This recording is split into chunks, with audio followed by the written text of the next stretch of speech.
چاہتا ہے جی یہی اے نور یزدانی حسین. چلتے چلتے یک بیک قاتل کا خنجر رک گیا.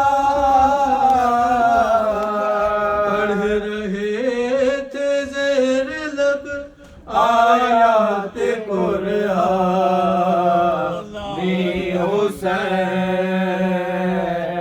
چاہتا ہے جی یہی اے نور یزدانی حسین.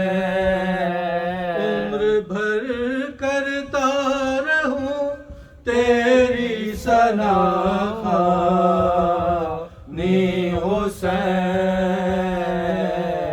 چاہتا ہے جی یہی.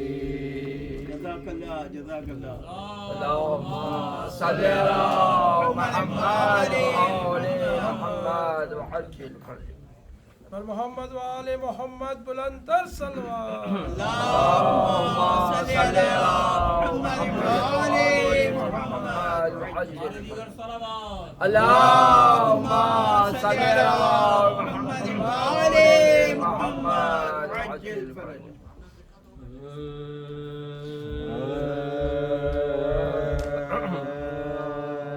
گل ہے میدان میں زینب کے پسر آتے ہیں. گل ہے میدان میں زینب کے پسر آتے ہیں. باخبر گھاٹ پہ دو تشریف جگر آتے ہیں. برج انوار رسالت کے کمر آتے ہیں. پکڑاتے ہوئے راہوار ادھر آتے ہیں. پکڑاتے ہوئے راہوار ادھر آتے ہیں. جن کا نانا ہے علی صاحب شمشیر ہے. جعفر تیار کے پوتے ہیں کہ دو شیر ہیں. جعفر تیار کے پوتے ہیں کہ دو شیر ہیں. یہ ایک صلوات بھیجوں گا.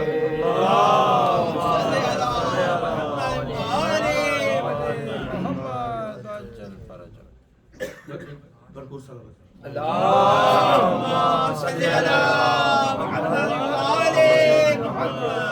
خوشنودی محمد وآل محمد بلند تر صلوات. اللہم صلی علی محمد وآل محمد. چوٹ پڑنے لگی نگارۂ رن میں جو ادھر غیظ میں آئے ادھر رات جانے حیدر. تھی صدارن میں کہ آتے ہیں کہ زینب کے پسر سامنے شیروں کے آ جنگ کا دعویٰ ہے. اگر سامنے شیروں کے آ جنگ کا دعویٰ ہے. اگر بڑھ کے گر تو نہیں آتا تو ہم ہی آتے ہیں. دیکھ کیوں کر تیرا سر کاٹ کے لے جاتے ہیں. دیکھ کیوں کر تیرا سر کاٹ کے لے جاتے ہیں. او لئی جعفر تیار کے پیارے ہم ہیں. جن سے ہے عرش کی زینت وہ ستارے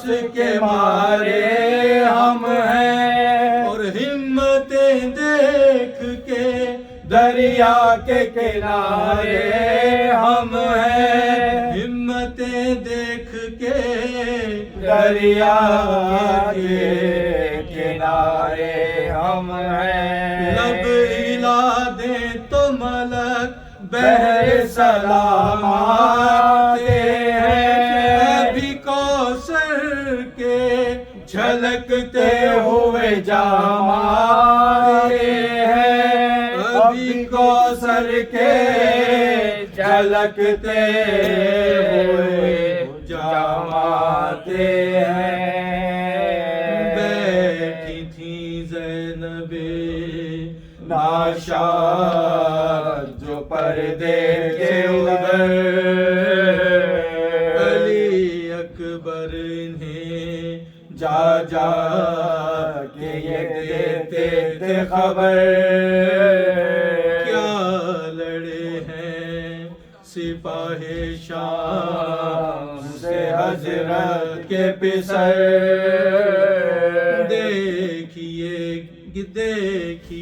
گرتے ہیں ہر سو وہی لاشیں ہیں پسر، دیکھیے گرتے ہیں ہر سو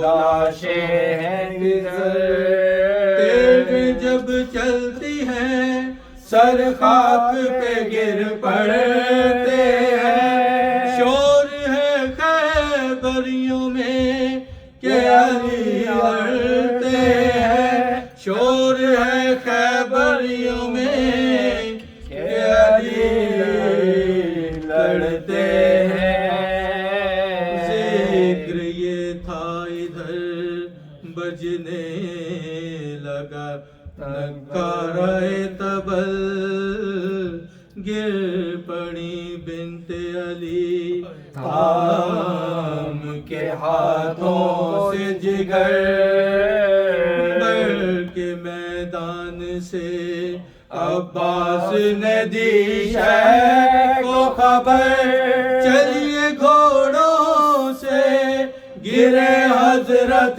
زینب کے پسر، چلیے گھوڑوں سے گرے حضرت زینب کے پسر، شہن ریتی پہ تڑپتے ہوئے پائے لاشیں، بڑھ کے عباس دلاور نے اٹھائے لاشیں، الغرض خیمے کی ڈیوڑی پہ جو آئے لاشیں، فضا چلائی سیدانیوں آئے لاشیں، فضا چلائی کے سیدانیوں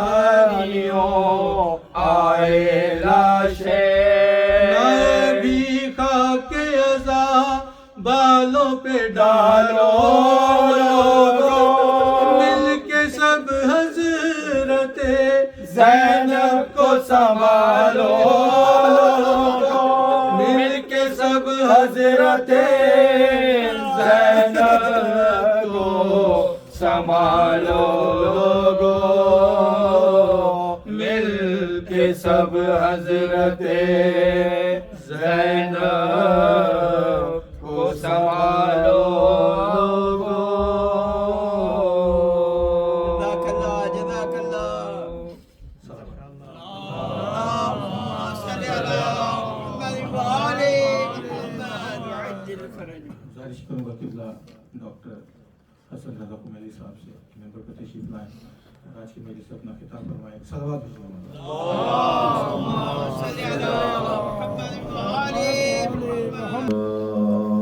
من الشيطان اللعين الرجيم، بسم الله الرحمن الرحيم، الحمد لله رب العالمين وبه نستعين وهو المعين والصلاة والسلام على سيد الأنبياء والمرسلين سيدنا ونبينا وشفيع ذنوبنا وطبيب قلوبنا وبالقاسم محمد اللهم صل على محمد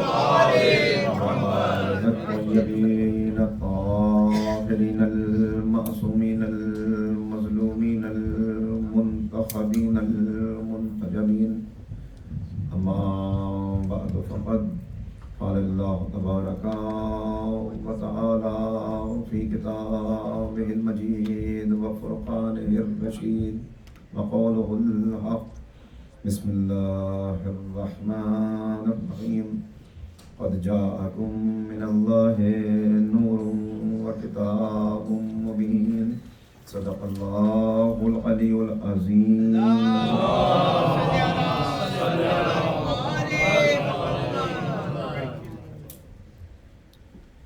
اہل مجلس قرآن اور اہل بیت ہمارا عنوان گفتگو ہے اور فکر و بحث کا یہ 5واں مرحلہ ہے۔ ہماری گفتگو اس مرحلے تک پہنچی کہ میں نے کل ابتداءً آپ کی خدمت میں یہ عرض کیا کہ یہ دنیا دارالامتحان ہے اور اس دنیا میں جیسی زندگی کوئی انسان گزارتا ہے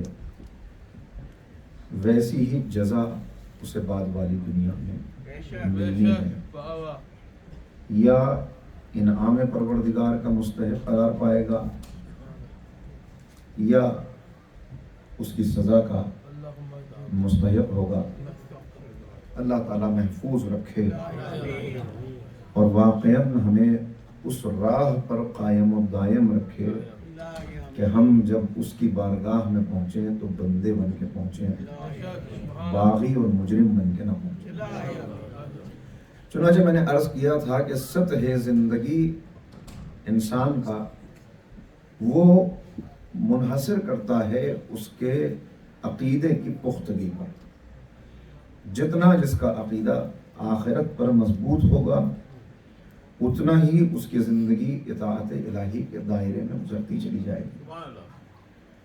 چنانچہ کیسے زندگی گزاریں اس کی گائیڈ لائنز جو ہمیں عطا کی گئیں وہ قرآن کریم کی صورت میں ہے، اور ہم سے جو تقاضا کیا گیا وہ تقاضا ہی یہ ہے کہ صرف قرآن کے قاری بن کر اس کی تلاوت، اس کے الفاظ، اس کی عبارت تک محدود نہ رہ جانا، بلکہ وہاں سے آگے بڑھ کے ایک حقیقی مومن بننا۔ ایک حقیقی مومن بننے کے لیے پہلے یہ یاد رہے، بار بار یہ یاد رہے کہ آزمائش اور امتحان ہے جو چل رہا ہے، اسے بار بار بیان کیا گیا اور بار بار یہ بات واضح طور پر زور دے کے بیان کی گئی۔ وَلَنَبْلُوَنَّكُمْ بِشَيْءٍ مِّنَ الْخَوْفِ وَالْجُوعِ وَنَقْصٍ مِّنَ الْأَمْوَالِ وَالْأَنفُسِ وَالثَّمَرَاتِ۔ وَلَنَبْلُوَنَّكُمْ، لیکن کوئی بات جب بیان کرنی ہو تو ہم جو طالب علمانہ گفتگو کرنے والے ہیں وہ بھی اس بات کو جانتے ہیں کہ انسان جب کوئی اہم نقطہ پیش کرے، کوئی اہم بات آئے تو ایک ساؤنڈ ایفیکٹ ہے جو پیدا کیا جاتا ہے۔ لہذا بہت اہم پیغام تھا وَلَنَبْلُوَنَّكُمْ، یہ ہو کے رہے گا، یہ لازم ہے۔ لام تاکید کے ساتھ نون ثقیلہ لا کر بتا دیا کہ اس سے کسی کو مفر نہیں ہے، کوئی بچ نہیں سکتا۔ کس چیز سے؟ وَلَنَبْلُوَنَّكُمْ، تمہیں آزمایا جائے گا، یقیناً آزمایا جائے گا۔ آزمائش، امتحان، مشکلات، مسائل، پریشانیاں یہ ہر وقت تمہارے سامنے رہیں گے۔ اگر یہ خیال رہے، یہ پیش نظر رہے کہ یہ پرچہ امتحان ہے کہ جو کبھی کسی صورت میں سامنے آتا ہے، کبھی کسی صورت میں، اس کی تشریح کر دی گئی کہ ہم تمہیں کیسے آزمائیں گے؟ بِشَيْءٍ مِّنَ الْخَوْفِ، ہم تمہیں خوف کے ذریعے آزمائیں گے۔ خوف پورا نہیں، اگر واقعاً خوف میں مبتلا کر دیا جائے تو شاید برداشت نہ کر سکتے۔ بِشَيْءٍ مِّنَ الْخَوْفِ، کچھ تمہیں خوف کے ذریعے سے آزمائیں گے، بھوک کے ذریعے سے آزمائیں گے، مال کی کمی ہوگی، جان کا نقصان ہوگا، مشکلات سامنے ہوں گی. تو ان مشکلات سے، ان مصائب سے، ان پریشانیوں آزمائشوں سے جو ثابت قدم گزرنے والے ہیں ان کی زبان پہ کبھی حرف شکایت نہیں آتا. وہ نہیں کہتے کہ یہ مصیبت میرے لیے رہ گئی تھی، میرا ہی گھر دیکھ لیا ساری مصیبتوں نے، بلکہ وہ ان مصیبتوں سے گزرتے ہوئے کس انداز سے گزرتے ہیں؟ وہ اس انداز سے گزرتے ہیں کہ جب ان پر کوئی مصیبت آتی ہے تو خود قرآن کہہ رہا ہے بشر الصابرین، تو وہ صبر کرتے ہوئے گزرتے ہیں. اور ایسے صبر کرنے والوں کو بشارت دے دیجئے، بتا دیجئے کیسے صبر کرنے والے، کہ جب وہ صبر کرتے ہوئے ان راہوں سے گزرتے ہیں تو ان کی زبان پر کوئی شکوہ نہیں آتا، بلکہ وہ کیا کہتے ہیں؟ وہ کہتے ہیں انا للہ وَإِنَّا إِلَيْهِ رَاجِعُونَ، ہم تو اسی کے ہیں، اسی کی طرف ہماری واپسی ہے. ہمارا اپنا ہے ہی کیا، میں بھی تیرا، جان بھی تیری، خواہشات تیری راہ میں قربان کر دوں، اولاد قربان کر دوں. جب میرا اپنا کچھ ہے ہی نہیں تو سب کچھ تیری راہ میں، سب کچھ تیری راہ میں. تو اب ان کا انعام بھی یہیں پہ بتا دیا گیا، الذین اذا اصابتهم مصیبہ قالوا انا للہ وانا الیہ راجعون اولئک علیہم صلوات من ربہم ورحمہ واولئک هم المہتدون، وہی ہیں کہ جن پر اللہ کا درود و سلام ہے. صلوات پڑھیں.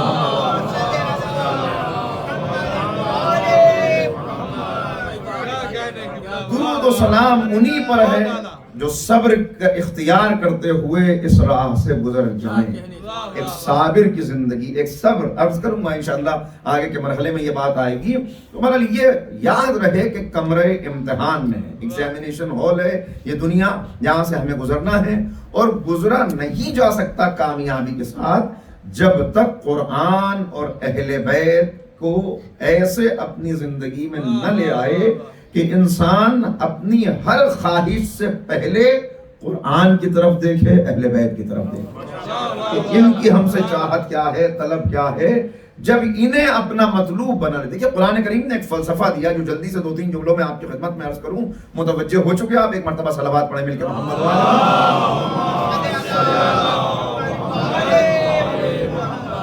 اور یہ فلسفہ قرآنی واقعاً اگر آپ دیکھیں تو روز اول سے لے کر آج تک اور آج سے لے کر قیامت تک سارا جو کچھ گزرا، جو کچھ گزرنے والا ہے، سب آپ پر واضح ہوتا چلا جاتا ہے. قرآن کریم پہلے واقعہ بیان کرتے ہوئے، اچھا نہیں اس سے بھی پہلے ایک بات اور تمہیداً عرض کر دوں آپ کی خدمت میں. یہ پریشانیاں کیا تھیں، مسئلے کیا تھے لوگوں کے سامنے؟ میں نے عرض کیا تھا پہلی تقریر میں کہ جب پیغمبر اکرم نے پہلے اپنی صداقت اور امانت داری کا اعتراف کرا لیا، اقرار لے لیا، تب ان کو دعوت دی قولوا لا الہ الا اللہ تفلحوا، کہ تم کامیابی و فلاح چاہتے ہو تو آؤ اس رب کائنات کے آگے جھک جاؤ جو وحدہ لا شریک. یہ پیغمبر اکرم نے فرمایا تو امین کہتے تھے، مانتے تھے، امانت داری دیکھ چکے تھے، اپنی امانتیں رکھواتے تھے، فیصلے اپنے کراتے تھے، پھر کیوں مقابلے پر آ گئے؟ پھر آخر کیوں پیغمبر کی بات کو تسلیم نہیں کیا؟ پھر ایسی شدت سے مقابلہ کیا کہ جتنا انہوں نے نبی کو ستایا کسی اور امت نے پیغمبر کو اپنے اتنا ستایا نہیں. سبب اس کا کیا تھا؟ اس سبب کو جو بات ابھی عرض کر رہا تھا وہ اگلے مرحلے میں آتی ہے. اس سبب کو قرآن کریم نے بیان کیا ان الفاظ میں کہ تم نے دیکھا ہے، تم نے ان لوگوں کو دیکھا ہے ارائیت من اتخذ الہہ ہوا، کیا تم نے اس کو دیکھا ہے، ان لوگوں کو دیکھا ہے کہ جنہوں نے اپنے نفس کو، اپنی خواہشات کو اپنا خدا بنا لیا، الہ بنا لیا. اچھا یہ معاملہ تھا کیا اصل میں؟ ذرا سا میں اس کا پس منظر اور ہسٹری آپ کی خدمت میں 1-2 منٹ میں عرض کروں. معاملہ یہ تھا کہ ان کا عالم کیا تھا، ان کے پیشانیاں کہاں جھک رہی تھیں؟ ان کی پیشانیاں جھکتی تھیں کہ گزرتے چلے جا رہے ہیں، جیسا عرض کیا کہ صحرائی قوم ہیں، سفر درپیش ہیں، کبھی تجارت کی وجہ سے سفر کر رہے ہیں، کبھی کسی اور وجہ سے سفر کر رہے ہیں. اور جہالت اور تاریکی کا عالم کیا ہے؟ جہالت اور تاریکی کا ان کی عالم یہ تھا کہ زیادہ دور تک نہیں جاؤں گا تاریخ میں، باتیں بہت ساری آپ کی سنی ہوئی ہیں کہ بیٹیوں کو زندہ درگور کر دیتے تھے. حد یہ ہے کہ کہ کبھی اس کو غرق کر کے دریا میں مار دیتے تھے، کبھی اس کو ذبح کر دیتے تھے، کبھی کنویں کے اندر دفن کر دیتے تھے، کبھی ماں اس خیال سے کہ میری بچی اتنی خوبصورت ہے، باپ اس کو مارے گا تو نہ جانے کتنی اذیت سے مارے گا، تو ماں خود اس کو مار ڈالتی. یہ تو تھا انسانیت کی پستی کا عالم. اور دوسری چیز جس کے لیے بیان کیا گیا وہ بھی بستگی سے گزرتے ہوئے، وہ کیا تھا کہ بڑھتے چلے جا رہے ہیں. کہیں ایک ریفرنس دے دوں، آپ تاریخ میں تلاش کر لیجئے گا، گوگل کر لیں تو معلوم ہو جائے گا. جنگ بسوس یہ دور جاہلیت کی ایک جنگ ہے. تو یہ دور جاہلیت کی جو جنگ تھی یہ کس بنیاد پہ ہوئی؟ بسوس ایک خاتون کا نام ہے جس کی ایک اونٹنی تھی. وہ اونٹنی ایک دن کسی دوسرے کے کھیت میں داخل ہو گئی. وہ کھیت میں داخل ہوئی، اتفاق سے وہاں کسی پرندے نے بچے دے رکھے تھے یا انڈے نکال رکھے تھے، وہ پرندے کا گھونسلہ ٹوٹ گیا، کچھ فصل تباہ ہو گئی. تو وہ شخص غیرت یعنی جاہلیت کی وہ غیرت کہ میرے کھیت میں آ کر جو پرندہ میرے یہاں تھا تو اسے تو میں نے پناہ دے رکھی تھی، اس کو اگر نقصان پہنچایا تو اس کا مطلب یہ میری توہین ہوئی. اس نے اس کو ایک تیر مار دیا. وہ تیر مارنے کی وجہ سے دو قبیلوں میں جو ایک دوسرے کے فرسٹ کزن ہیں، ایک ہی دادا کی اولاد ہیں، ان میں جنگ ہوئی اور اتنی شدید جنگ ہوئی کہ یہ جنگ 80 سال تک چلتی رہی. کوئی جنگ 50 سال چل رہی ہے، کوئی 80 سال، اور بالکل ایسی معمولی سے اسباب. یہ جہالت کا عالم. اور اب ان کی بندگی کا عالم کیا تھا؟ اس لیے کہ بندگی کا جذبہ ہر ایک کے اندر پایا جاتا ہے. بندہ بندگی کا جذبہ رکھتا ہے، لہذا یہ خیال یہ انبلٹ ہے انسان کے اندر کہ وہ چاہتا ہے یہ پیشانی جھکے کسی بڑے کے آگے. غلطی کرتا ہے بڑے کو پہچاننے میں. بہت توجہ کیجیے گا، غلطی کرتا ہے، کہیں نہ کہیں جھکنی چاہیے. تو اس وجہ سے اب جب جا رہے ہیں دیکھا کہ یہ پتھر بڑا خوبصورت ہے، یہ سفید رنگ کا پتھر کتنا اچھا، یہ یہاں کہاں پڑا ہے، اسے تو میرا خدا ہونا چاہیے. وہ لے گئے، اس کو لے جا کے رکھ لیا اور اس کی پرستش کرنے لگے. پھر اس کے بعد چلتے چلتے کہیں اور سیاہ رنگ کا کوئی پتھر کالے رنگ کا نظر آ گیا، یہ زیادہ خوبصورت ہے، اس کو اٹھا کر پھینک دیا، اب اس کو اپنا خدا بنا لیا. یہ تھا ان کا معیار خدا بنانے کا. سفر کر رہے ہیں تو ہمارا خدا ہمارے ساتھ ہونا چاہیے. اب سفر طویل ہے، اس سفر میں خدا کو بھی ساتھ رکھیں اور کھانے پینے کی چیزیں بھی ساتھ رکھنی پڑیں گی، تو ذرا وزن زیادہ بڑھ جائے گا. تو ایسا کرتے ہیں کہ کھانے پینے کی جو اشیاء ہیں انہی کا خدا بنائے لیتے ہیں. تو اب کھانے پینے کا ایک جو بھی آٹے کا کسی چیز کا اس کا ایک بت بنا لیا، اس کی پرستش کرتے ہوئے چل رہے ہیں. تو کہیں راستے میں بھوک زیادہ لگائی تو اسی کی ٹانگ کاٹی ہو، پیٹ بھی بھر گیا. آپ غور کر رہے ہیں، یہ تھا جہالت کا عالم. اس لیے قرآن کریم نے کہا کہ انہیں نہ کالے پتھر سے محبت ہے نہ سفید پتھر سے محبت ہے، انہیں تو جو ان کو پسند آ گیا اس سے محبت ہے. لہٰذا کہا کیا تم نے نہیں دیکھا ان کو جنہوں نے اپنی خواہشات کو اپنا خدا بنایا ہے. انہوں نے نہ کالے پتھر کو خدا بنایا نہ سفید پتھر کو، جو انہیں پسند آیا اس کو انہوں نے خدا بنایا. یہ تھا ان کا مزاج، اور یہ مزاج تب سے چل رہا تھا، بعض لوگوں میں آج تک چل رہا ہے، اور یہ مزاج قیامت تک چلتا رہے گا کہ ایسے لوگ ہوں گے ہر دور کے اندر کہ جو اپنی خواہشات کو، اپنی آرزوؤں کو اپنا خدا بنا لیں گے. بس آرزوؤں کے غلام ہیں، خواہشات کے بندے ہیں. ہماری پسند اور ناپسند اسی کے مطابق سب کچھ چلنا چاہیے، اسی کے مطابق چیزیں ہونی چاہیے. تو اچھا اب دوسری بات عرض کروں، یہ تھا کیوں ایسا؟ جب یہ خواہشات کے بندے تھے وہ انہوں نے پتھروں کو، تو پھر اب مسئلہ کیا تھا؟ اب مسئلہ یہ ہوا کہ جب پیغمبر اکرم نے یہ کہا کہ خدائے وحدہ لا شریک کے سامنے تمہیں سر جھکانا ہے، تمہیں اپنے مالک اور خالق کو پہچاننا ہے، تو یہ ٹکراؤ کی صورتحال کیوں پیدا ہوئی؟ ٹکراؤ کی صورتحال پیدا اس لیے ہوئی کہ انہیں وہ خدا اچھے لگتے تھے کہ جنہیں یہی بنائیں اور جو ان کی خواہش کے مطابق چلیں. آج یہ اچھا ہے، آج یہ اچھا ہے، بھوک لگی تو اس کو کھا لیا، دل چاہا تو اس کی عبادت کر لی. ایسا خدا انہیں پسند تھا. یعنی ان کو عادت تھی ایسا خدا بنانے کی، ایسا رہبر اور قائد بنانے کی کہ جو انہی کی مرضی کے مطابق چلے. ٹکراؤ کی صورت یہ تھی کہ ان کا خدا ان کی مرضی پہ چلتا تھا، محمد کا خدا اپنی مرضی پہ چلاتا تھا. صلوات پڑھ دے محمد و آلہ محمد.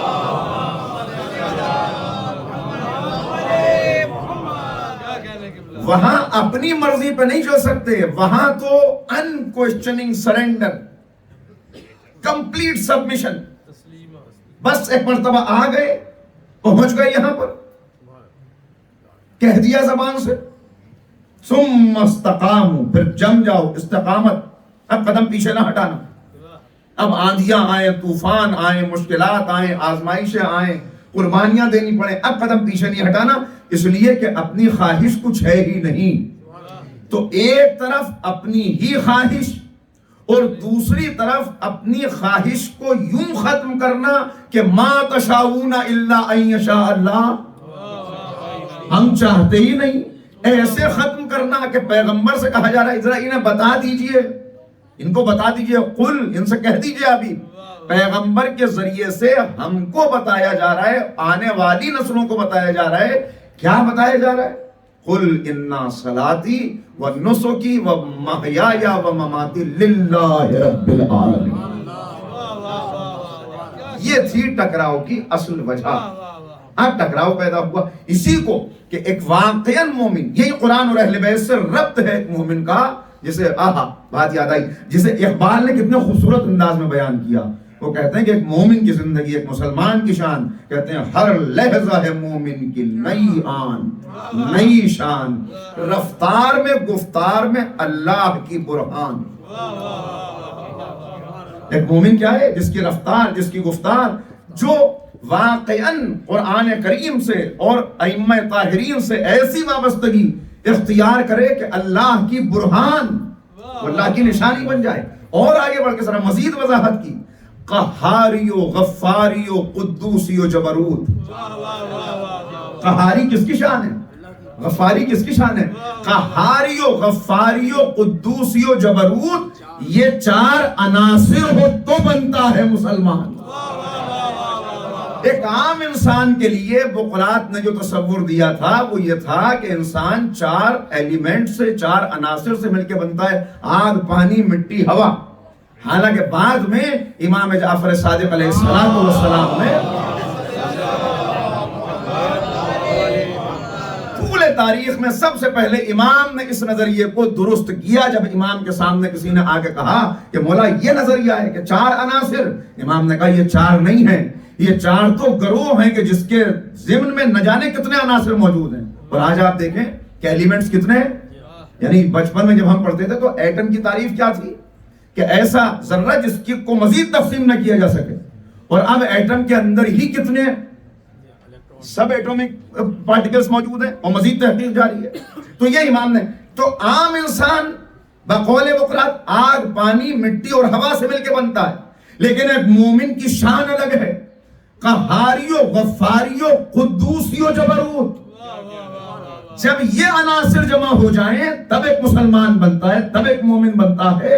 اور اب قرآن سے رشتہ کیا ہے اس کو بیان کر دیا، بالکل جیسے قلم توڑ دیا ہو کہ یہ راز کسی کو نہیں معلوم کہ مومن قاری نظر آتا ہے، حقیقت میں ہے قرآن. بظاہر یہ قاری نظر آ رہا ہے لیکن یہ قاری نہیں ہے. اگر حقیقتاً دیکھو تو اس کا اٹھنا بیٹھنا، اس کا چلنا پھرنا، اس کا بولنا، یہ سب کچھ قرآن ہے. کیونکہ یہ قرآن کو جذب کرتا ہے اپنی شخصیت کے اندر، اپنے خون کے قطروں کے اندر، اپنے رگ و ریشے کے اندر، اپنے اعضاء و جوارے کے اندر. اور جب اس کے اعضاء و جوارے میں قرآن جذب ہو جاتا ہے تو اب یہ بولتا ہے تو قرآن آواز دیتا ہے قولوا قولا سدیدا. تو یہ سچا بولتا ہوا نظر آتا ہے. اب یہ چلتا ہے تو قرآن آواز دیتا ہے کہ کیسے چلو، کیسے گفتگو کرو. وَإِذَا خَاطَبَهُمُ الْجَاهِلُونَ قَالُوا سَلَامًا. جب اس سے کوئی جاہل آ کے بحث کرنے لگتا ہے تو یہ اس سے کہتا ہے بھائی السلام علیکم. آپ صحیح کہہ رہے ہیں بھیا، آپ کی بات بالکل ٹھیک ہے، ہم آپ سے نہیں اٹک رہے. ہم آپ کے یہ سلام مفارقت ہے کہ جاہل کا جواب دینا. محمد بلندتر صلوات.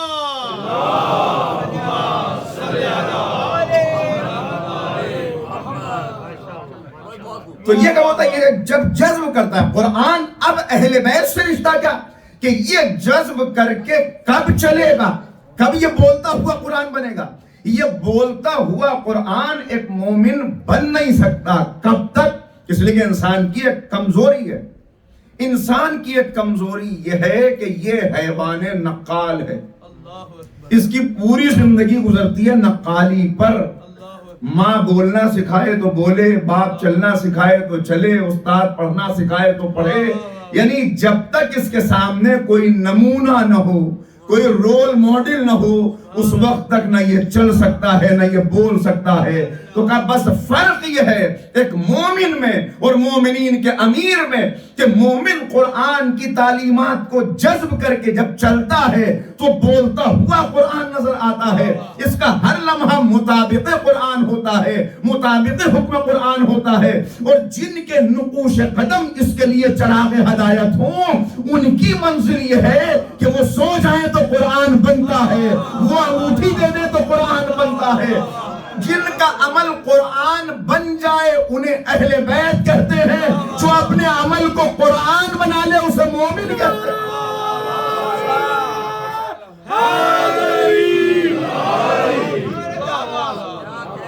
جس کا عمل خود قرآن بن جائے، یہ ہے ایک مومن کی شان، ایک مومن کی شان. اسی لیے کہا جا رہا ہے عباد الرحمن، رحمان کے بندے، رحمان کے بندے. اچھا رحمان کے بندے تو سب ہے، ایک کون ہے جو رحمان کا بندہ نہیں ہے؟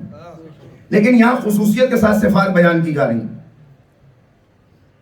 عباد الرحمن الذین یمشون علی الارض ہونا. وہ کون ہے؟ وہ جب زمین پر چلتے ہیں آہستہ آہستہ قدم رکھتے ہیں. دیکھیں چلنے کا بھی ایک انداز ہوتا ہے، ایک انسان کی چال ہے، ایک گھوڑے کی چال ہے. گھوڑے کی چال میں ٹپ ٹپ ٹپ ایک طرح کی وہ غرور نہیں کر رہا، وہ تکبر نہیں کر رہا، لیکن وہ اس کی چال ہے، وہ اس کو زیب دیتی ہے. اگر انسان گھوڑے کی طرح چلنے لگے تو اس کی چال کے اندر جو ایک تمکنت ہے، جو اس کی چال کے اندر ایک شان ہے، وہ اس کو زیب دیتی ہے. لیکن ایک مومن کی شان کیا ہے؟ ایک اللہ کے بندے کی شان، وہ جب چلتا ہے تو آہستہ آہستہ آہستہ آہستہ قدم رکھتا ہے. جب بولتا ہے تو ایسا لگتا ہے ہاں بولتا ہے ایسا. اچھا ہمیشہ ایسے ہی رہتا ہے آہستہ آہستہ قدم رکھنے والا؟ ہمیشہ ایسے ہی رہتا ہے خاموش رہنے والا؟ نہیں.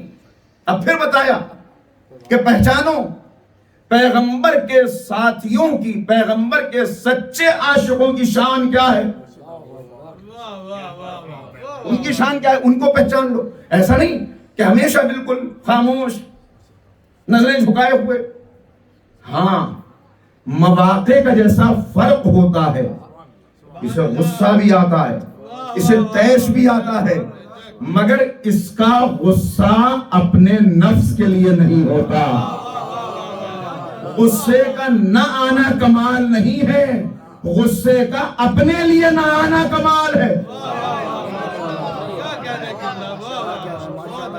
محمد الرسول اللہ والذین معہ، اور ان کے ساتھی اشداء علی الکفار رحماء بینہم. ان کی شان یہ ہے کہ جب یہ ظلم کے مقابلے میں، کفر کے مقابلے میں، طغیان کے مقابلے میں، طاغوت کے مقابلے میں نکلتے ہیں تو اشداء علی الکفار یہ سیسا پلائی ہوئی دیوار بن جاتے ہیں، یہ پیکرے شدت و صلابت بن جاتے ہیں.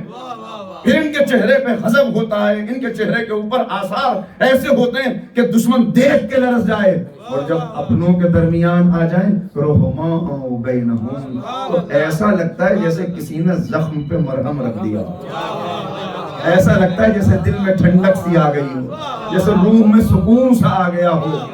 اگر اس کے برعکس ہو جائے، اگر اس کے برعکس ہو جائے کہ دشمنوں کے مقابلے پر نکلیں، ایک صلوات پڑھیں محمد.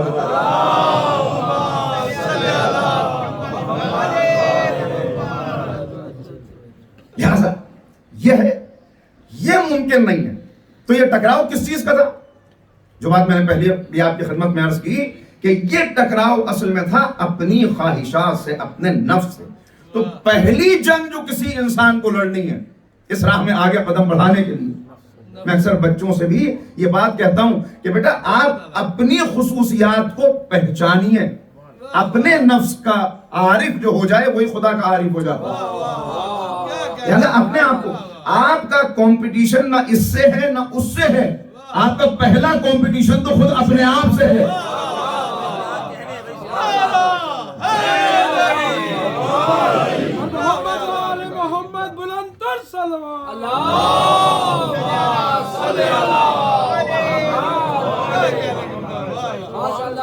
بڑے موذی کو مارا نفس امارہ کو گر مارا.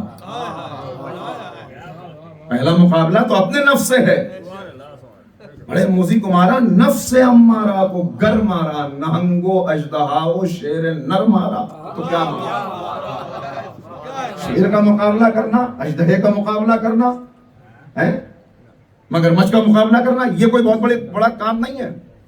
اصل مقابلہ اپنے آپ سے ہے. اور اس مقابلے میں شکست کھانے والا کہاں پہنچتا ہے؟ کہاں پہنچتا ہے؟ کہ گیا شیطان مارا ایک سجدے کے نہ کرنے سے. اگر لاکھوں برس سجدے میں سر مارا تو کیا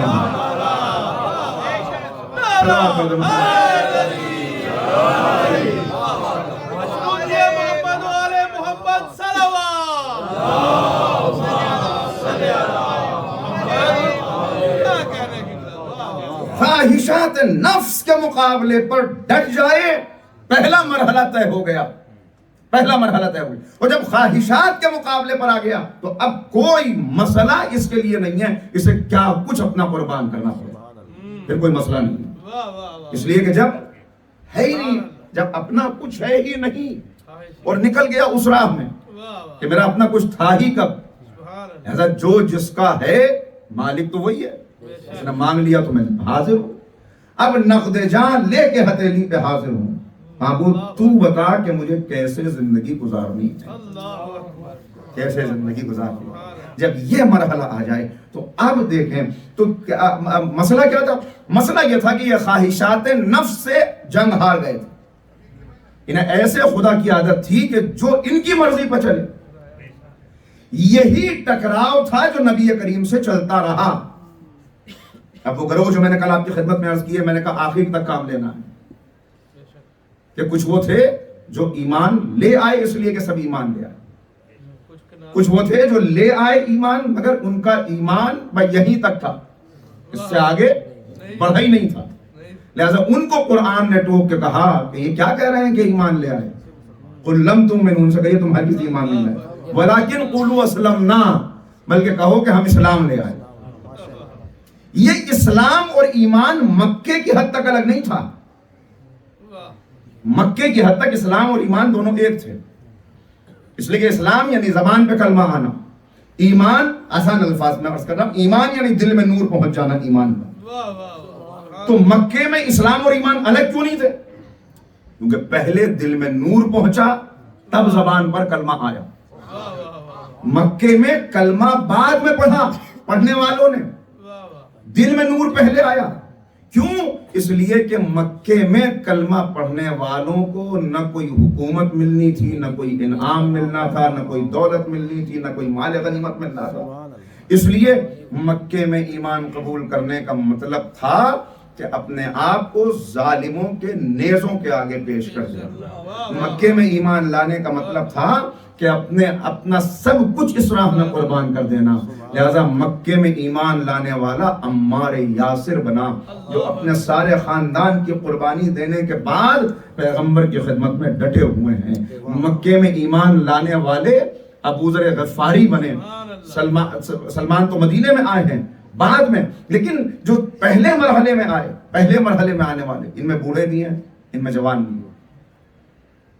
سلام کر رہے ہیں امیر المومنین, سلام کر رہے ہیں جناب خباب کو. کون تھے جناب خباب؟ ایک لوہار, دن بھر بھٹی میں آگ گرم کر رہے ہیں اور اس کے بعد لوہے کو پگھلا کر ڈھال رہے ہیں اوزاروں کی صورت میں. کیا ظلم کیا ان کے اوپر؟ ان کے اوپر ظلم یہ کیا جب یہ ایمان لائے کہ ان کا لباس اتار کر اسی بھٹی کے انگاروں کے اوپر ان کو لٹا دیا گیا, اور ایسے لٹایا, اتنی دیر تک لٹایا گیا کہ کمر کی کھال جل گئی, چربی پگھل گئی, اور آگ اس وقت تک روشن رہی جب تک خود یہ چربی پگھل کے آگ بجھ نہیں گئی. مگر پھر کیا درجہ ایمان کا ملا؟ درجہ یہ کہ امیر المومنین سلام کر رہے ہیں. امیر المومنین سے یہ تھے مکے میں ایمان لانے والے. یعنی مکے میں ایمان لانے والے وہ تھے کہ جنہیں ایمان لانے میں بظاہر کوئی فائدہ نہیں تھا، بلکہ جو سمجھ کے ایمان لائے تھے کہ کلمہ پڑھنے کا مطلب آزمائش، کلمہ پڑھنے کا مطلب امتحان، کلمہ پڑھنے کا مطلب پرسیکیوشن جس کا سامنا کرنا ہے، ٹارگیٹ کلنگ جس کا سامنا کرنا ہے، دشمنوں کے عذاب کا مقابلہ کرنا جس کا سامنا کرنا ہے۔ لیکن مدینے میں آتے آتے معاملہ بدل چکا تھا۔ فتح مکہ کے بعد جو کچھ ہوا، تاریخ آپ کے پیش نظر ہے۔ اب میں تاریخ کے کچھ حوالے آپ کی خدمت میں عرض کرتا ہوا آگے بڑھوں گا۔ لہٰذا اب پیغام پہنچ رہا تھا آہستہ آہستہ، عداوتیں تھیں۔ فتح مکہ کے موقع پر جو کچھ ہوا، فتح مکہ کے موقع پر جو کچھ ہوا، وہ منظر، اتنا وقت نہیں کہ میں پورا منظر آپ کی خدمت میں پیش کروں، میں اتنا عرض کیے دیتا ہوں کہ فتح مکہ کے موقع پر بہت سے ایسے لوگ تھے کہ جن کے دل نہیں بدلے تھے، جن کے دل نہیں بدلے تھے، اسلام کی طاقت کو دیکھ کر انہوں نے دل بدلا تھا۔ لہذا اب تک تو صحیح چل رہا تھا معاملہ، اب مسئلہ بڑا مشکل تھا، اب مسئلہ بڑا پیچیدہ تھا، اس لیے کہ اب اسلام کے اندر ایسے افراد داخل ہو گئے کہ جن کے دل میں نور اسلام ایمان نہیں پہنچا تھا، زبان سے جنہوں نے کلمہ پڑھ لیا تھا۔ لہذا اب بڑا مسئلہ ہوا، اور اس بات کی گواہی قرآن کریم نے دے دی۔ سورہ منافقون نازل ہوا، یا رسول اللہ آئے، سورہ منافقون کے نازل ہونے کے بعد کچھ لوگ خدمت پیغمبر میں، یا رسول اللہ یہ تو بڑا مسئلہ ہو گیا، سورہ منافقون نازل ہوا ہے، کہاں منافقون نازل ہوا ہے؟ کہ اس کا مطلب یہ کہ منافق بھی آپ کی بزم میں ایسے ہی آتے ہیں جیسے ہم آتے ہیں، ایسے ہی آتے ہیں، وہ بھی آپ کا احترام کرتے ہیں، وہ بھی آپ کے ہر بات پہ لبیک کہتے ہیں، وہ بھی بزم میں موجود ہوتے ہیں۔ تو یا رسول اللہ بڑا مسئلہ ہو گیا، اب ہمیں کیسے پتا چلے گا؟ اگر کبھی راز کی بات کرنی ہو تو پتا کیسے چلے گا کہ مومن کون ہے اور منافق کون ہے؟ بس پیغمبر اکرم نے مسکرا کے کہا کہ ان کے سامنے میرے بھائی علی ابن ابی طالب کا ذکر کرنا،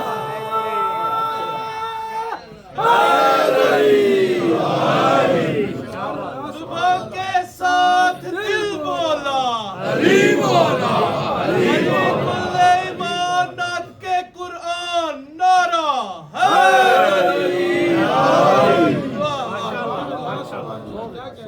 ذکر کرتے چلے جانا، چہرے کا رنگ دیکھتے چلے جانا، چہرے کا رنگ دیکھتے چلے جانا۔ میں نے سب اسکپ کر دیا، بیچ کی باتیں چھوڑتے ہوئے میں یہاں تک آ گیا۔ تو اب مسئلہ کیا تھا؟ اب مسئلہ یہ تھا کہ منافق موجود ہیں اور قرآن گواہی دے رہا ہے، پیغمبر کی سیرت گواہی دے رہی ہے، خطبے گواہی دے رہے ہیں کہ منافقین کی تعداد زیادہ ہے، تعداد زیادہ ہے۔ اب قرآن اور اہل بیت کے رشتے کو بیان کرتے ہوئے امت کو یہ بتانا ہے کہ بس تمہاری نجات اسی میں ہے کہ تم ان سے تمسک اور عملی وابستگی اختیار کر لو۔ اگر نہ کیا تم نے ایسا، نہ کیا تو پھر تم گمراہ ہو جاؤ گے، پھر تم بہک جاؤ گے، پھر تم میں فرقہ بندیاں ہوں گی، پھر تم میں عداوتیں ہوں گی، پھر تم رسوا اور ذلیل ہو کے رہ جاؤ گے معاشرے کے اندر۔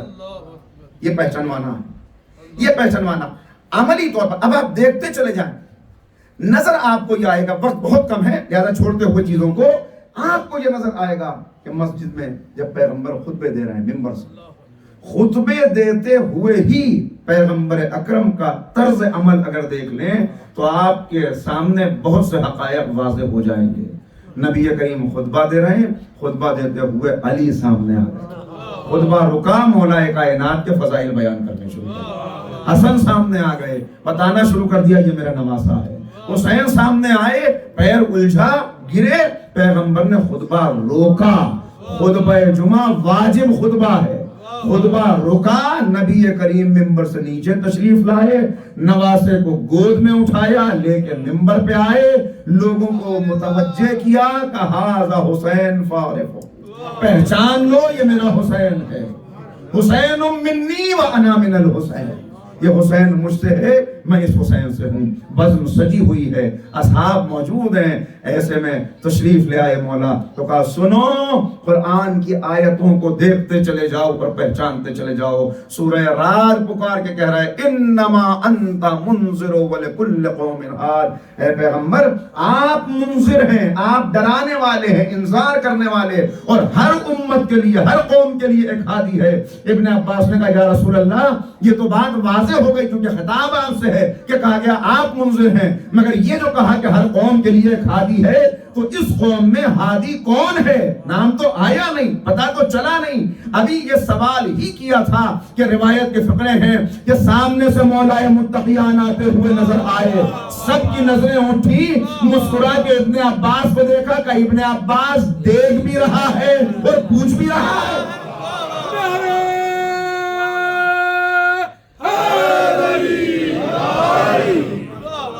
جو زبان قرآن کا تعارف کرا رہی تھی کہ یہ قرآن ہے, وہی زبان اہل بیت کا تعارف کرا رہی تھی کہ یہ اہل بیت ہے.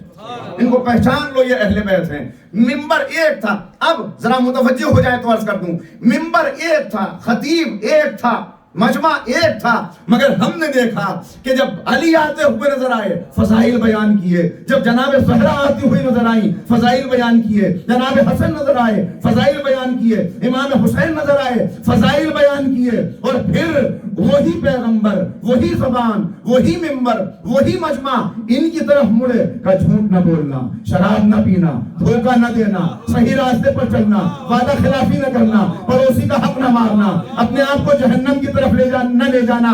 ایک زبان تھی, مگر جب ایک خاص گروہ کو آتے ہوئے دیکھا, تعریف کی, توصیف کی, فضیلت بیان کی, دوسرے کو دیکھا, روکا, ٹوکا, سمجھایا, ڈرایا, بتایا.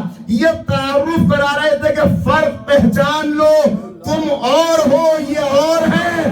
تم جنت مانگنے والے ہو, یہ جنت بانٹنے والے.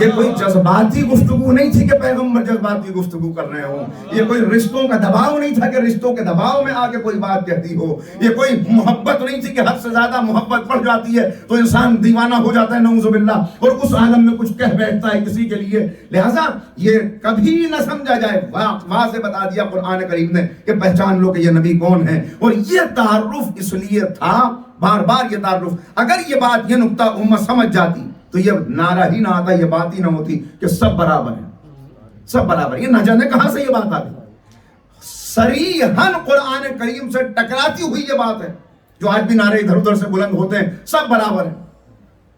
قرآن کریم آواز دے رہا ہے هل يستوي الذين يعلمون والذين لا يعلمون. کیا جاننے والے اور نہ جاننے والے برابر ہو سکتے ہیں؟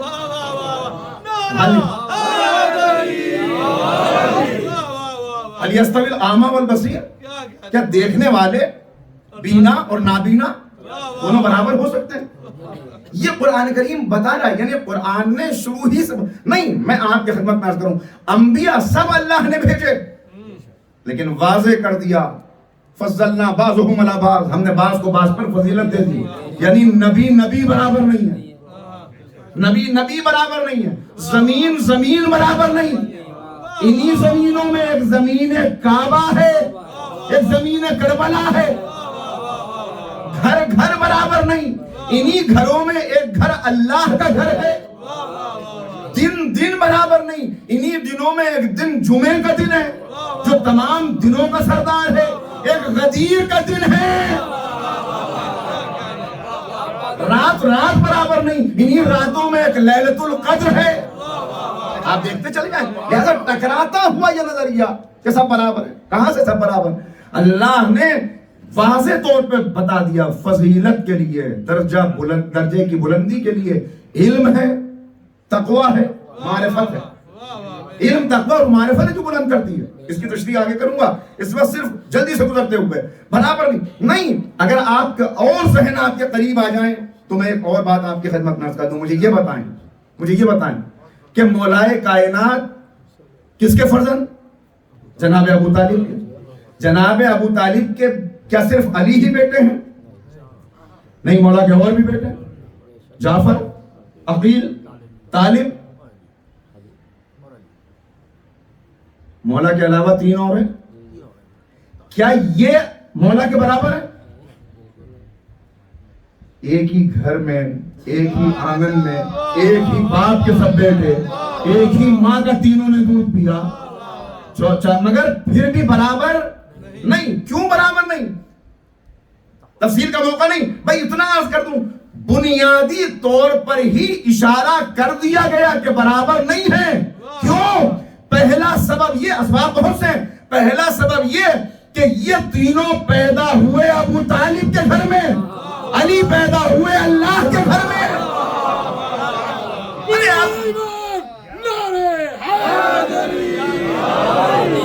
ارباب فرمودانی سے آپ متوجہ ہے، جملہ کہہ دوں، یہ اشارہ تھا قدرت کی طرف سے کہ جب ابو طالب کے گھر میں پیدا ہونے والے علی جیسے نہیں ہو سکتے تو مکے کے چوراہوں پر پیدا ہونے والے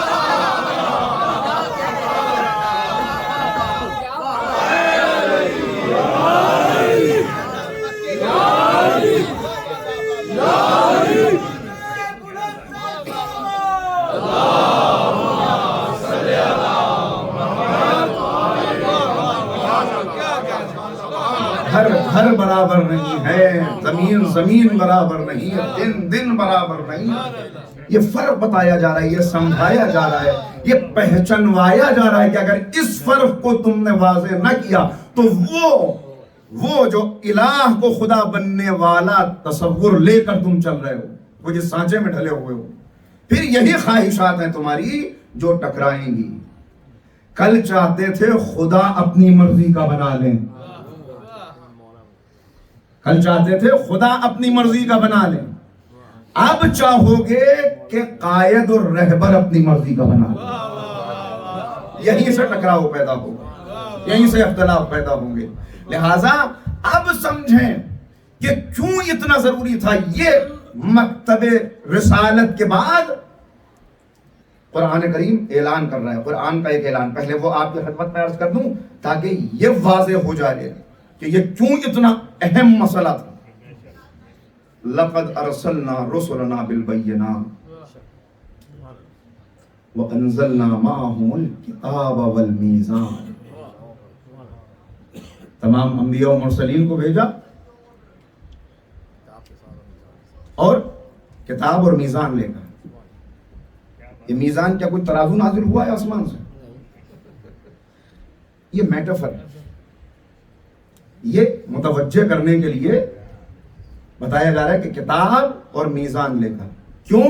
لِيَقُومَ النَّاسُ بِالْقِسْطِ، تاکہ لوگوں میں ایک عدل کا، انصاف کا، قسط کا معاشرہ قائم کیا جا سکے. بنیادی ضرورت جناب آدم سے لے کر جناب عیسیٰ تک اور حضور سرور کائنات سے لے کر حضرت مہدی تک تاجیل ظہور کے لیے سلامتی امام کے لیے ایک صلوات مل جائے.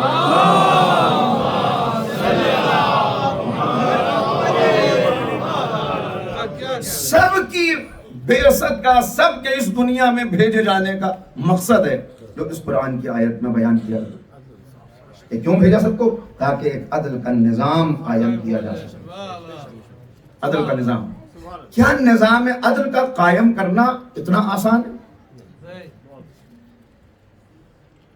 اب سمجھیے گا کہ کیوں آخر انبیاء کے مقابلے پر امتیں کیوں آتی تھیں، قومیں کیوں آتی تھیں. میرا دل چاہتا تھا کہ پلٹ کے کچھ واقعات آپ کی خدمت میں اشارتاً عرض کروں انبیاء کے، لیکن میں دیکھ رہا ہوں وقت اتنا نہیں ہے، لہذا ایک صرف اشارہ کروں.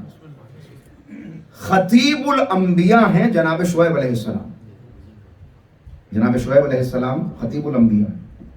جناب شعیب اپنی قوم کے درمیان کھڑے ہو کر خطاب کر رہے تھے، انہوں نے پیغام دیا، انہوں نے دعوت دی. قوم نے ان کی دعوت پر پہلے انکار کیا، بعد میں قبول کیا، آ گئے. اب آ گئے جناب شعیب کی آواز پر کلمہ پڑھ لیا، موحد ہو گئے، نبی تسلیم کر لیا.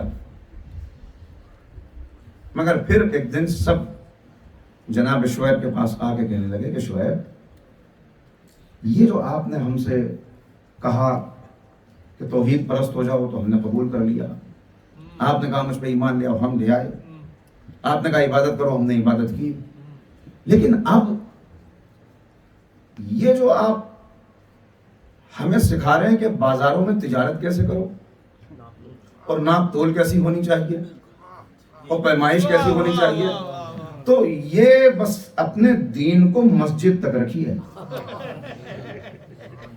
مسجد میں آپ جیسا کہیں گے ہم ویسے مسلمان بننے کے لیے تیار ہیں.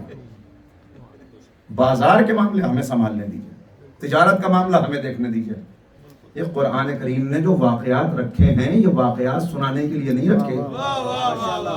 اگر ذرا سا آنکھ بند کریں گے تو یہ آپ کے دور کی تصویریں ہیں جنہیں 1400 سال پہلے محفوظ کر دیا گیا. یہ ہمارے دور کی تصویریں، ہر دور کی تصویر ہے یہ. مسجد کے مسلمان مگر بازار کے تاجر، ہم اپنی مرضی کے مالک. یہ تھا ٹکراؤ، یہ تھا خواہشات کو الہ بنا لینا. اور یہی چیز تھی جس سے معصوم بار بار ڈرا رہے تھے مولا کائنات کا جملہ، دو چیزوں سے میں تمہاری خوف زدہ ہوں کہ تم برباد نہ ہو جاؤ، تباہ نہ ہو جاؤ، ہلاک نہ ہو جاؤ. کون سی دو چیزیں؟ اتباع الہوا و طول الامل. ہوائے نفس کی پیروی نہ کرنے لگو اور تمہاری خواہشات اتنی بڑھ نہ جائیں، تمناؤں کا ایک کے بعد ایک، کہ انہی کے اندر الجھ کے رہ جاؤ، تباہ ہو جاؤ گے، برباد ہو جاؤ گے. تو یہ ہر نبی کے سامنے یہی ٹکراؤ رہا، پیغمبر کے سامنے بھی ٹکراؤ یہ تھا. یا رسول اللہ، ہم آپ کی آواز پر لبیک تو ہم نے کہہ دیا، ہم آ تو گئے، مگر ان کا لبیک صرف زبان کا لبیک تھا.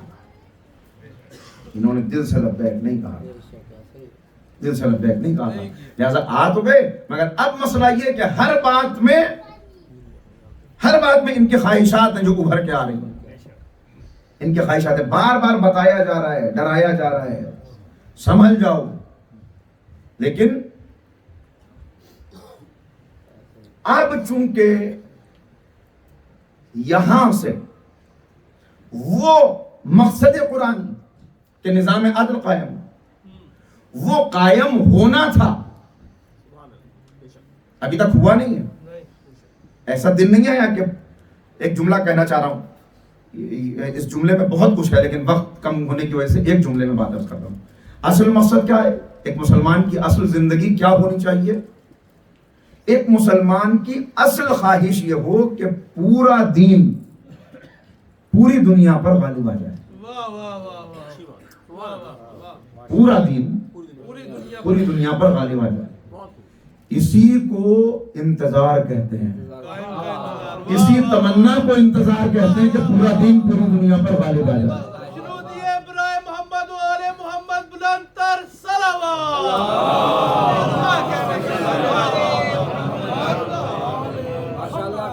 یہ مقصد پورا نہیں ہوا پیغمبر کی حیات طیبہ کے 23 سال مکمل ہونے کو آئے تبلیغی زندگی کے، اور 63 سال پورے ہونے کو آئے حیات ظاہری کے. مقصد ابھی تک پورا نہیں ہوا، مقصد ابھی باقی ہے. لہذا اب آواز آئی کہ حبیب ملاقات کا وقت قریب آ رہا ہے.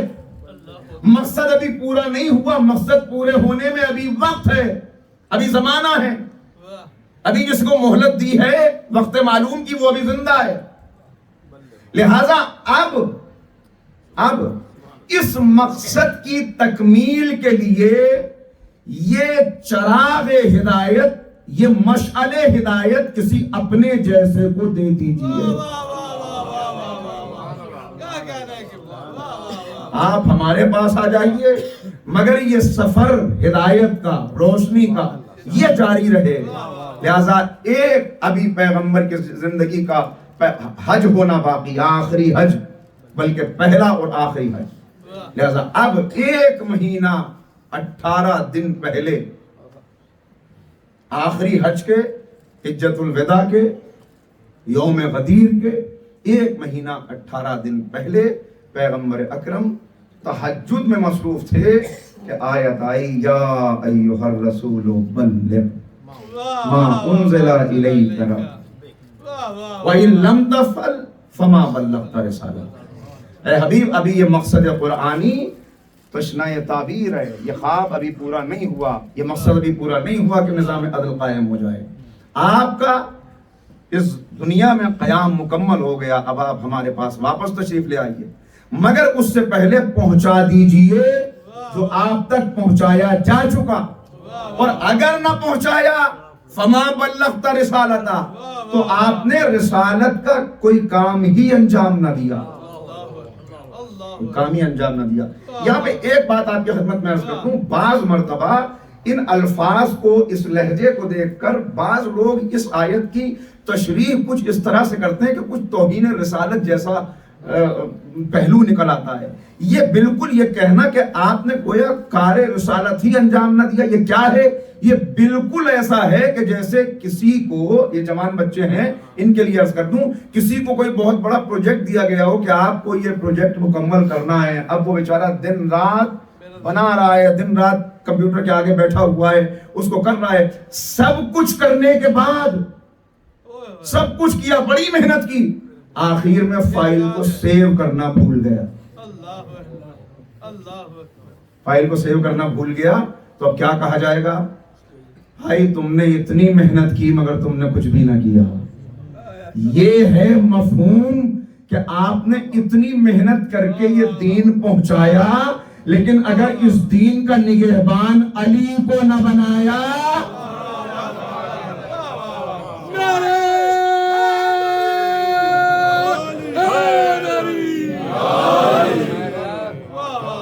یہ آیت قرآن کریم کی وہ آیت ہے جو 3 مرتبہ نازل ہوئی ہے۔ یہ پہلا موقع ہے، پیغام دیا جا رہا ہے کہ اب وہ پہنچا دیجئے، واپس آنے کا زمانہ قریب آ گیا۔ اب یہاں سے بڑے اہم مرحلے ہیں جو وقت تو تمام ہو جا رہے ہیں، لیکن میں آپ کی خدمت میں جلدی جلدی عرض کروں گا انشاءاللہ آج کل اور پرسوں کی تقریر میں کہ کتنا اہم مرحلہ تھا یہ کیوں تھا مرحلہ۔ اور ایک جملہ کہہ کے آگے بڑھ جاؤں، ارباب فہم و دانش ہیں، بات بہت دور سے آپ ماشاءاللہ سمجھ رہے ہیں، بزرگ تو مجھ سے بہتر جانتے ہیں، بچوں اور نوجوانوں کے لیے بات عرض کر رہا ہوں، یاد رکھیے گا عزیزو، اگر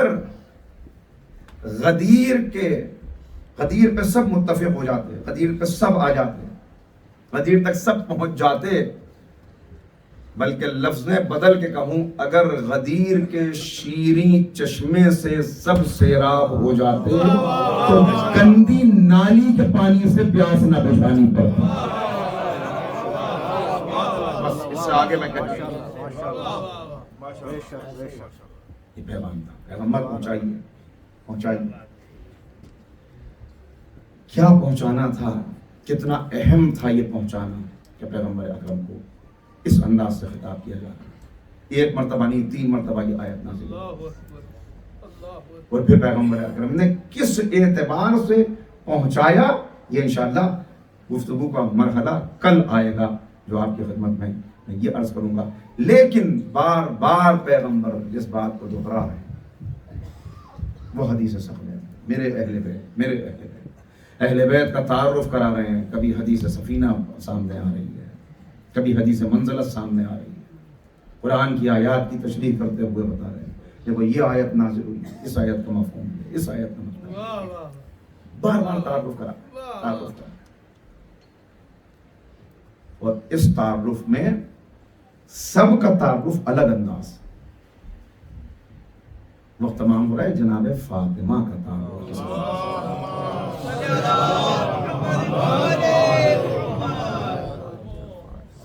عظمت شہزادی کونین کا احساس کرتے ہوئے اور شہزادی سے شفاعت طلب کرتے ہوئے کہ بی بی آپ کی شفاعت کا دروازہ ہم سب کے لیے کھل جائے، اس دعا کی قبولیت کے لیے شہزادی کی خدمت میں ایک بلند درود کا نذرانہ پیش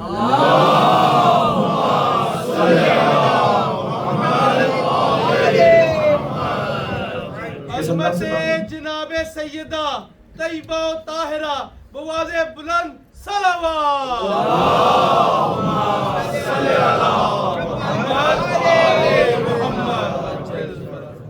اور واقعاً اگر آپ دیکھیں ایک جملہ کہا تھا کہ پیغمبر اکرم کیا ہیں؟ پیغمبر اکرم مرکز دائرہ نبوت ہے۔ اور یہ آپ کی خدمت میں جو بات میں نے عرض کی کہ یہ نظام کا قائم ہونا، اس کو ذہن میں رکھتے ہوئے بجا طور پر بالکل بغیر کسی شک اور شبہ کے یہ بات سمجھی جا سکتی ہے کہ سید کونین مرکز دائرہ عصمت ہے، مرکز دائرہ عصمت۔ عرض کیا تھا کہ دائرہ، دیکھیں ایک یہ بھی آپ کی خدمت میں عرض کروں، دائرہ کتنا ہی وسیع ہو مرکز لازم ہے۔ اگر مرکز ہو تو آپ چھوٹا دائرہ بنا لیں، بڑا دائرہ بنا لیں، اور بڑا دائرہ بنا لیں، پورے شہر کا دائرہ بنا لیں، پوری دنیا کا دائرہ بنا لیں، لیکن ایک بالش کا دائرہ ہو یا پوری دنیا کو گھیرتے ہوئے دائرہ ہو، مرکز ایک ہی رہے گا، مرکز ایک ہی رہے گا، مرکز ایک ہی رہے گا۔ یہی وجہ ہے کہ عصمت پہلے سے گزر کے 12ویں تک آ گئی، 1400 سال گزر گئے، مگر دائرہ، اس دائرے کا مرکز وہی بی بی ہے۔ اسی لیے فاطمہ 14 میں ایک ہے کہ مرکز ایک ہی ہوتا ہے، 14 میں بھی فاطمہ ایک ہے کہ مرکز ایک ہی ہوتا ہے۔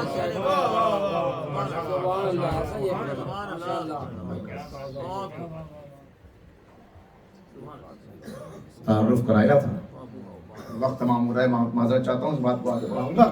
تعارف کرایا تھا، اور تعارف کرانے کے لیے عرض کیا کہ ایک مرتبہ تطہیر کی چادر میں تعارف کرایا، ایک مرتبہ مباہلہ کے میدان میں تعارف کرایا۔ مباہلہ میں سیدہ کونین کا تشریف لے آنا، آپ واقعی دیکھیں، یہ اتنے دن سے جو نصارہ سے گفتگو ہو رہی تھی، وہ کہتے تھے کہ اللہ کے بیٹے ہیں، قرآن کہتا تھا کہ دلیل لاؤ اس کی، کہ دلیل یہ ہے کہ باپ نہیں ہے، تو قرآن نے کتنی پیاری دلیل دی، ان کے باپ نہیں ہیں آدم کے، تو ماں باپ دونوں نہیں، مگر کٹ حجتی کرتے رہے، مقابلے پر آتے رہے، تو آخر میں اب بلا۔ میں جو عرض کرنا چاہ رہا ہوں آپ کی خدمت میں، عرض جو کرنا چاہ رہا ہوں، مباہلہ میں کیا نیا ہوا، یہ کیا کہا کہ وہ چہرے دیکھ رہے ہیں، ہم وہ چہرے دیکھ رہے ہیں، رسول اللہ سے روز گفتگو ہو رہی ہے، مولا کائنات کو روز دیکھ رہے تھے، حسن و حسین روز ان کے سامنے تھے، بس ایک تبدیلی ہوئی کہ آج جب اہل مباہلہ کو دیکھا تو ان میں ایک بیوی نظر آئی، ان میں ایک بیوی نظر آئی۔ حقیقتاً مباہلہ جلوہ گاہ پنجتن ہے، جلوہ گاہ پنجتن، تعارف کرانا تھا اسی ایک بیوی، اسی ایک بیوی کا تعارف کرانا، لہذا کیا کہا، ان سے مباہلہ نہ کرنا ورنہ تباہ ہو جائیں گے، برباد ہو جائیں گے، ہلاک ہو جائیں گے۔ پوچھا کسی نے بعد میں پیغمبر سے کہ یا رسول اللہ اگر مباہلہ ہو جاتا تو کیا ہوتا؟ اچھا یہ آپ کی خدمت میں عرض کروں کہ آثار کیا تھے جس وقت نکلے ہیں یہ شخصیات، جس وقت نکلی ہیں مباہلہ کے، ایک عجیب کیفیت تھی، ایک عجیب آثار تھے، آسمان کا رنگ سرخ ہو گیا، زمین پر ایسے آثار، جیسے جیسے یہ قدم بڑھا رہے تھے، درختوں کے پرندے درختوں سے اتر کے زمین پر بیٹھ رہے تھے اور اپنے پروں کو پھیلا رہے تھے، ساری کیفیت، پورا منظر ہے، نہیں یہ موقع یہ دیکھتے ہوئے اب کا جو عرض کرتا ہوں، صرف ایک جملہ کہنا چاہتا ہوں، فضیلت جناب فاطمہ الزہرا سلام اللہ علیہا،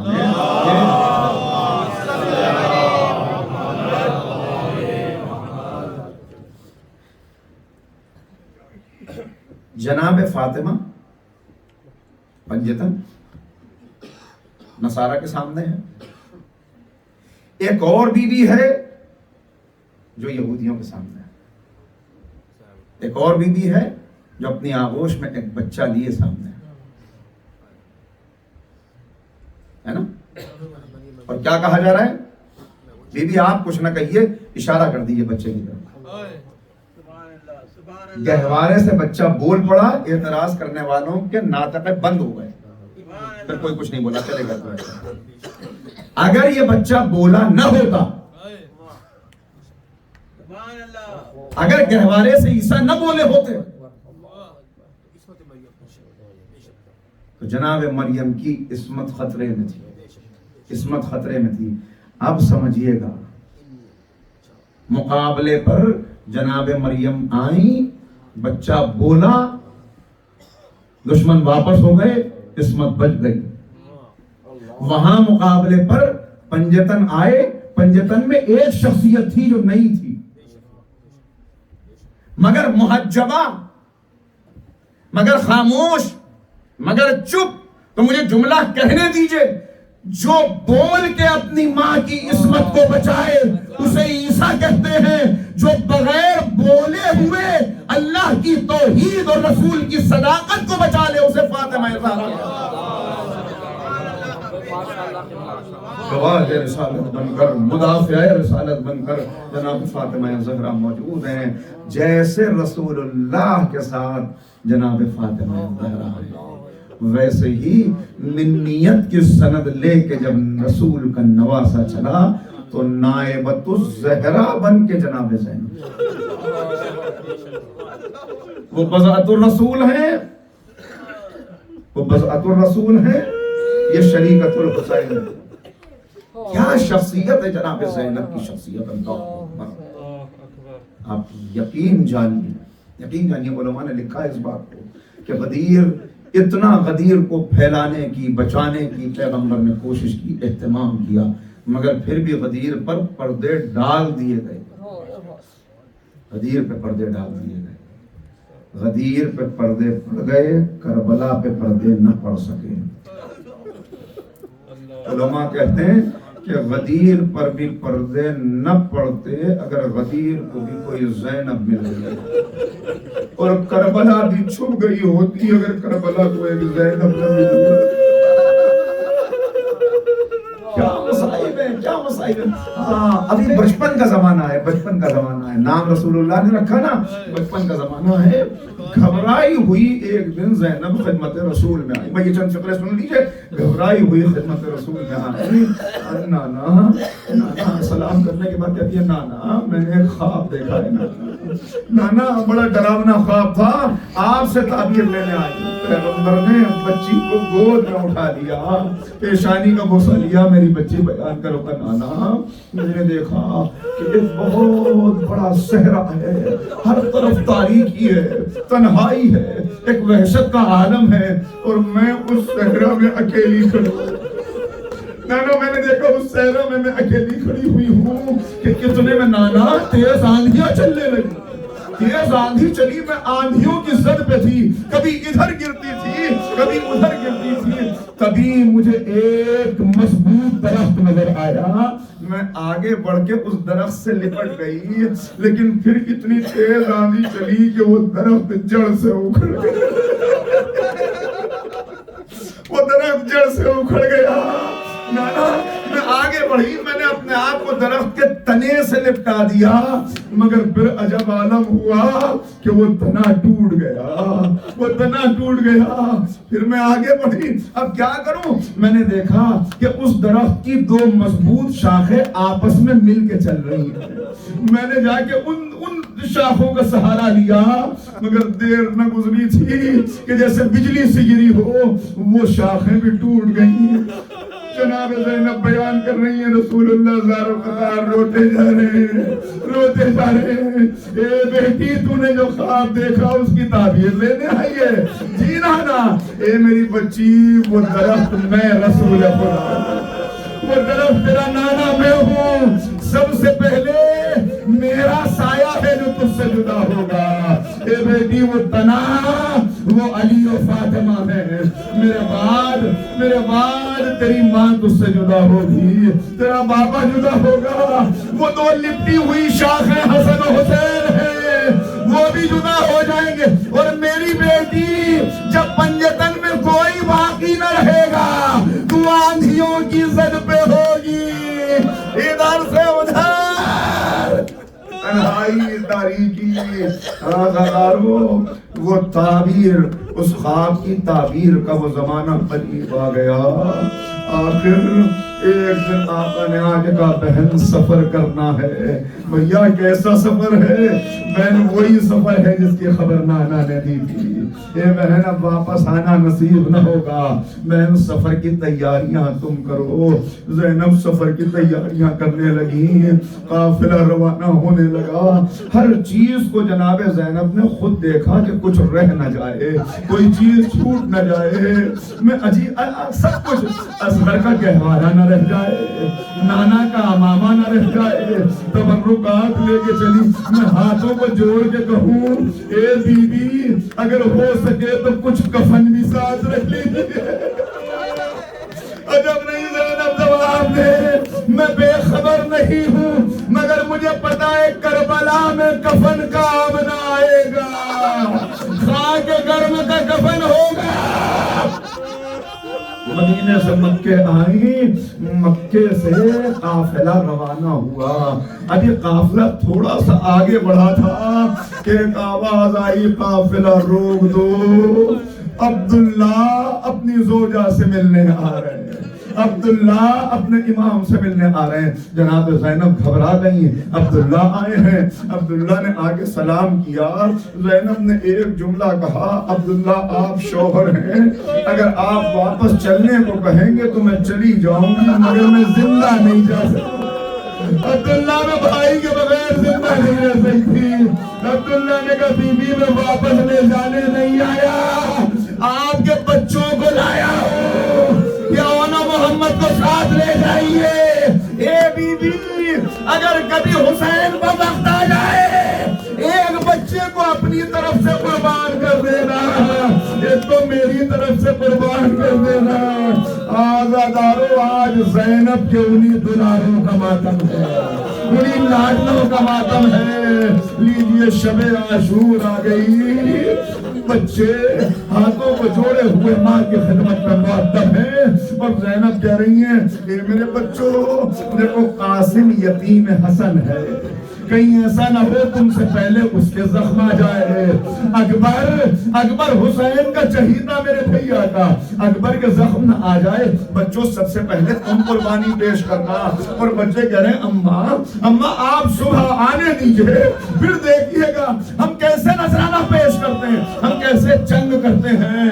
بس ایک مرتبہ کا بچوں یاد رکھنا دیکھو اگر لڑتے لڑتے دریا پر پہنچ جاؤ تو پانی نہ پی لینا. تم پیاسے بہت ہو مگر سکینہ بھی پیاسی ہے, علی اصغر بھی پیاسا ہے. اماں آپ پریشان نہ ہو. لیجئے صبح عاشور آئی, اصحاب کے لاشیں آنے شروع ہوئے, صحابیوں کے لاشیں مقتل سے اٹھ کے آنے لگے. زینب بار بار پوچھتی ہیں میرے بچے اب تک میدان میں نہیں گئے, اب تک میدان میں نہیں گئے. ایک مرتبہ فضہ سے کہا ذرا میرے بچوں کو بلا دو. محمد آئے, سر کو جھکائے ہوئے تھے, گھبرائے ہوئے تھے. آتے ہی کہا اماں ہم سے ناراض نہ ہونا, ہم کئی مرتبہ گئے مگر ماموں نے اجازت نہیں دی. اماں آپ چل کے اجازت دلا دیجئے. زینب بچوں کو لے کے آئی, حسین کرسی سے کھڑے ہوئے. ارے میں کیا آپ کی خدمت میں عرض کروں, میں اتنا پوچھتا ہوں کہ جب زینب کو علی اکبر سے اتنی محبت تھی تو حسین کو بھانجوں سے کتنی محبت ہوگی, کتنی محبت ہوگی. مگر زینب نے کہا بھیا میرے حق کا واسطہ میرے بچوں کو اجازت دے دو. اجازت ملی. ایک کو حسین نے سوار کیا, ایک کو عباس نے سوار کیا. بچے میدان میں پہنچے. بڑا بھائی چھوٹے سے کہتا تھا بھیا میں بڑا ہوں, تمہاری ذمہ داری مجھ پر ہے. اے میرے بھائی جدا نہ ہونا, دونوں ساتھ ساتھ مل کے جنگ کریں گے. اور اب جو جنگ کی ہے تو ایسی جنگ تھی کہ فوجیں پکار رہی تھی. یہ جعفر طیار کے پوتے ہیں, حیدر کرار کے نواسے ہیں. ایک مرتبہ عمر سعد نے کہا ارے تم بچہ سمجھ کے یہ سوچ رہے ہو کہ ان کا مقابلہ کر لو گے, یہ سب کو کاٹ کے رکھ دیں گے. اگر انہیں قتل کرنا ہے پہلے ان کو الگ کرو. ایک ایسا حملہ ہوا, دونوں بھائی ایک دوسرے سے جدا ہوئے. بڑا گھوڑے پہ بلند ہو کے چھوٹے کو دیکھتا جاتا تھا اے بھیا خبردار پیچھے سے حملہ ہو رہا ہے, سامنے سے حملہ ہو رہا ہے. مگر کب تک جنگ کرتے. ایک ایسا حملہ ہوا کہ دونوں بچے زمین پر گرے. آزادارو جب کوئی زمین پر گرتا ہے کس کو پکارتا ہے؟ جس سے مدد کی امید ہوتی ہے. مگر بچے اتنے کم سن تھے, آواز دی اماں اماں ہم گر گئے. ادھر سے حسین چلے, ادھر سے عباس چلے. جب قریب پہنچے ارے کیا دیکھا, چار سی صورتیں خون میں ڈوبی ہوئی تھی, جسم زخموں سے چھلنی تھا, لب ہل رہے تھے. بچوں کے قریب بیٹھے بچے خاندان رسالت کے تھے, جانتے تھے ہم خیمے تک زندہ نہیں پہنچ سکتے, لہذا ہاتھ سے اشارہ کیا کہ ماموں ذرا قریب آئیے. حسین قریب آئے, بس ایک جملہ کہا, اے ماموں اماں سے کہیے گا ہم دریا پہ گئے ضرور تھے مگر پانی نہیں پیا. اماں ہم سے ناراض نہ ہو جانا. لیجئے بچوں کے لاشیں اٹھا کے گنج شہیدہ کی طرف چلے. بیویاں جمع ہوئی, لاشیں خیمے میں آئے. حسین کبھی ایک کا رخسار چومتے, کبھی دوسرے کا رخسار چومتے. ایک مرتبہ حسین کس عالم میں بیٹھے اور کہا ہائے میری بہن کی کمائی, میری بہن کی کمائی لٹ گئی. اے زینب, مگر زینب کہیں نظر نہیں آتی. ارے زینب کہاں ہے, زینب کہاں ہے؟ ایک مرتبہ تلاش کرتی ہوئی جناب فضہ چلی. جانتے کیا دیکھا؟ سجدے میں سر رکھ کے کہہ رہی تھی معبود تیرا شکر, میری کمائی نیک راہ میں کام آ گئی. سلام کیجئے. آخری فقرے رو لیجئے ان بچوں کے لیے جنہیں ماں رو نہ سکی. رو لیجئے ان بچوں کے لیے جنہیں ماں رو نہ سکی. زینب اپنے بچوں کو نہ روئی, کربلا میں بچوں کو نہ روئی, شام میں سرائے بچوں کو نہ روئی. مگر جب مدینے پہنچے ننھے حجرے, ننھے بستر, کربلا کا رخ کیا. اے میرے لاڈلو آج یہ ماں تمہارا ماتم کرے. آؤ محمد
ہر حال میں تم پر لازم ہے شکر خدا کا اے شہزادو ہے صبر تمہارا ورثہ فرزند ہو تم زینب کے شکوہ نہیں کرتا جب تک کوئی کھانا اے آن محمد اے آن محمد اے آن محمد اے آن محمد اے آن محمد اے آن محمد اے آن محمد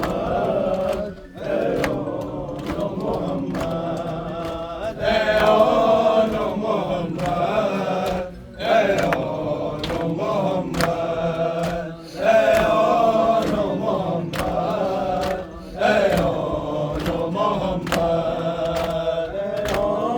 محمد اے آن محمد اے آن محمد اے آن محمد کب ہم پہ ستم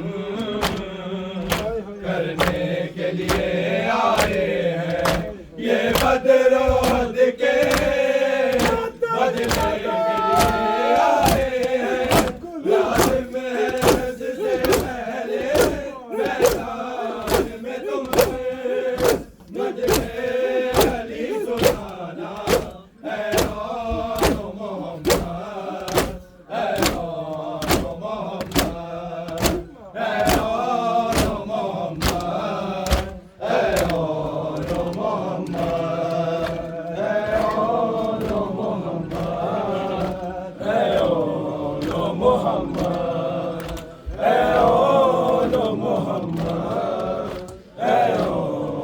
محمد اے آن محمد اے آن محمد اے آن محمد اے آن محمد بسم اللہ اے آن محمد اے آن محمد اے آن محمد اے آن محمد جب لاش اٹھا کر خیمے میں لائے سرور زینب یہ بولی اشکوں کو اپنے چھپا کر میں بھی تمہیں روؤں گی اور میرے لیے بھی آنسو نہ تم بہانا اے آن محمد اے آن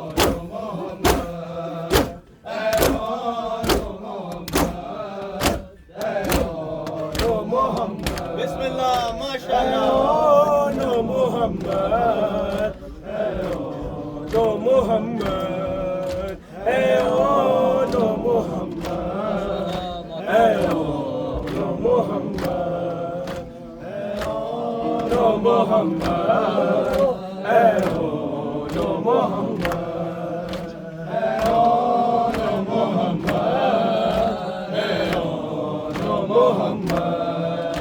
اے آن محمد اے آن محمد بسم اللہ اے آن محمد اے آن محمد آپ کے قاتل میں ہے مارا بابا جب مجھے آپ کے قاتل نے ہے مارا بابا جب